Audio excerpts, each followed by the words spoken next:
Hey guys, it's Aaron Kurtz here. Thanks for watching again. We're going to talk about confessing your sins. Um, no, just trying to be the need to want to be honest with people. This urge to just say it all. Confess your thoughts, your feelings, something you did, and to tell people, right? This is what we're talking about. I'm saying stop it. I'm saying break up with it. Don't confess anymore. And here's why. When you confess, what's your intention? Are you trying to help somebody? Or are you trying to relieve guilt and shame in your life? Most of the time, it's the latter, okay? You're trying to relieve guilt and shame. You're trying to avoid these feelings, and that's why the urge to come up. The urge is avoidance. That's the compulsive nature to be honest with people, to be real, be authentic, and just feeling like I can't be myself if I don't tell people this dark secret about myself or this thing I just thought or whatever it is. You're avoiding those feelings, and here's why. It's coming from this lens, this filter you have. You see your thoughts, your feelings, your behaviors. You view it all through this lens, this filter, which is your self-image, the self-image you have of yourself. And it's based on fear. Fearful, limited view of yourself. That you took on, you believed lies about yourself from childhood. It was the best option you had, but limited, fearful views about yourself. And we can go into it. Start from the thought level, this hyper importance of thoughts. Think the wrong thoughts, sexual thoughts, greedy thoughts, jealous thoughts, angry thoughts, whatever it is, they're wrong. And there's a significance of thinking the right thoughts and not the wrong thought. That's a very high indication or risk factor for what we're talking about here. High importance of feelings. Anger is bad. Sadness, don't feel that. You should feel happy. Okay, so there's hyper vigilance around feelings, and then of course behaviors. You should be a good boy. You should be a good girl. Good boys, good girls don't do this. They do this. They don't upset people. Blah blah blah.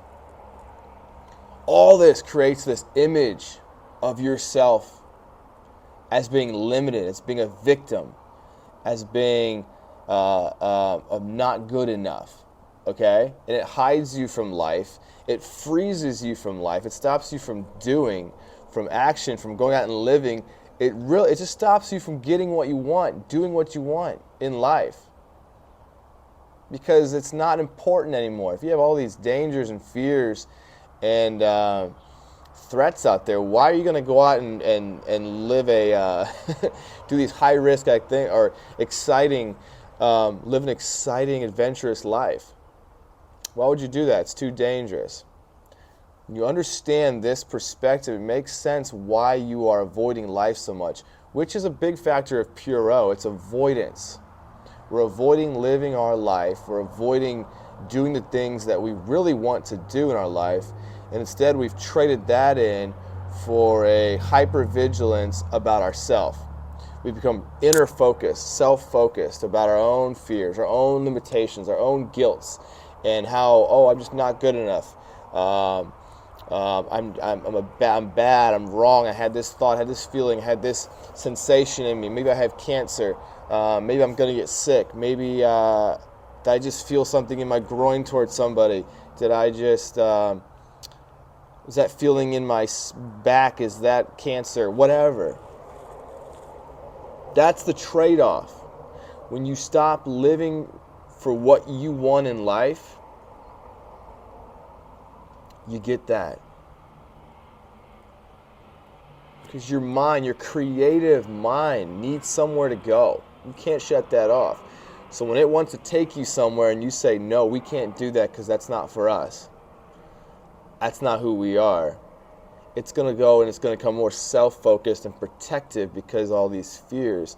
And that comes from the lens you view yourself, the self-image. And I talk about this a lot about the importance of visualizing a new you. As you let go, as you be able to see this filter you're viewing yourself in with limitations and fears and guilts and shames, you start to let go of it. You begin to let go of it, and then you're like, well, what now? Well, now you just live your life. Now you just move on. Now you do what? Now you're just living life. And the question becomes, well, what do I want from life? A great question. It's a great question. It makes you think why we didn't have that question in childhood. What do you want to do with your life? You can do anything. You're limitless. You're not wrong. You're not bad. You're enough. You can do whatever you want.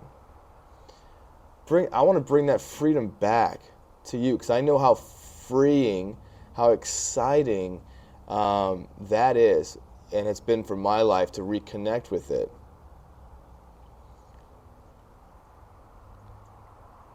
This was my experience. I grew up with this very strong filter of myself, and so I would avoid anything that made me feel guilty or shameful.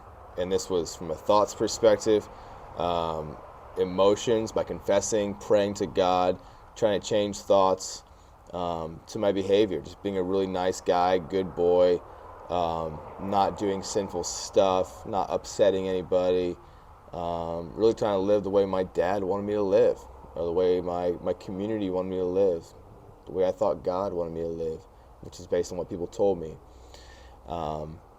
And so when you live that way, you cannot follow your dreams. You cannot go after what you want. You're going to limit yourself. You're going to make yourself small, and you're going to suffer for it. You're going to suffer for it. And I suffered greatly. And just the fears, the anxieties, man, strong health anxieties. I've talked about this before. That self-focus, strong health anxiety, but then also that confession part, just trying to constantly relieve this guilt and shame that I felt about myself. And man, I spent so many times that feels embarrassing, if I admit, now, honest. Talk about being honest. Embarrassing, but just like being in front of 300 people at like an event, which was a Christian event, so they wanted this sort of thing to happen, because a lot of these environments, a lot of these religious Christian environments, they encourage you to spill out your guilt and shame. They encourage you to be as honest as you can, be as real as you can. Tell us all your shame and your guilt, and we have the fix for you. You should have to believe this thing, whatever it is. So it was encouraged, and so guilt and shame was weaponized. It was packaged as a panacea, as a way for me to truly find what I'm looking for. Like the solution to my problem was just emptying all this guilt and shame out. I was at like a group of 200 people probably, and I make sure that mic's on. And I confess that I have these feelings. I think I'm attracted to men. I think I'm attracted to men. I feel like I'm gay, but I really don't feel like I am. I in my core, I feel like I'm not, but I can't deny these thoughts that I'm having, and these feelings are weird. Wow, I did that. Yeah, and there's a lot more times I confess things to people. So there's the OCD confessions, right? There's the OCD confessions where we're just like, you don't know what's going on. You're just like looking for help and answers, and that's when you're really vulnerable. Then there's the other kind of normal confessions. I did all of them. But again, the theme there is the same. The theme there is the same. Is it's inward focus. It's all about relieving what's inside of you. It's all about perpetuating that self-image you have of yourself of being guilty, shameful, limited. And so that's what I was doing. It wasn't until I broke up with that. It wasn't until I challenged that and said, wait a second, what if I'm not? what the mind is telling me I am. These emotions are telling me I am. What if I stopped? What if I rebelled and stopped confessing to people? Stopped relieving this feeling and owned who I was. Owned who I was. Accepted myself. All of it.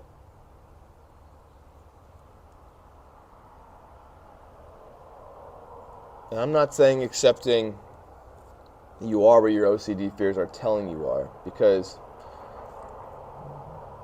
OCD fears and thoughts and those feelings, they're just an exaggeration, right? They're exaggeration from from all this other stuff. But owning yourself, and man, that's how you move yourself forward. Because once you let go of all this shit, how you're viewing yourself, like I said, it becomes, what do I want from life? What do I want from life? Who do I want to be? And that's what we're coming back to. That's what we're coming back to. That's the impact of all this trauma, is that you've got disconnected from your dreams, your passions, from what you want. So disconnected. And so we're coming right back to the source, and you start behaving differently, aligning yourself with that as you shake off this previous version of you. But man, not pumped. It fires me up to talk about this, because you've been through this. You know how debilitating and how strong of a grip this has on you, and you have beliefs about having a conscience in you, or a thing in you that just controls you with guilt and shame. You're told that this is God. You're told that this is God, and you believe it. And so it just grips you in this prison. And so, man, there's freedom on the other side of it. There's freedom on the other side, and it begins with breaking up, with avoiding these feelings. And it's confronting them, it's being with them, but it's also knowing where you're going and who you want to be. And I'd love to help you on this journey. I have an OCD community group called the OCD Hero. You can join. Link in the description of this video. Please like this, share this with anybody who needs this help. Please subscribe to my channel. Thanks, guys.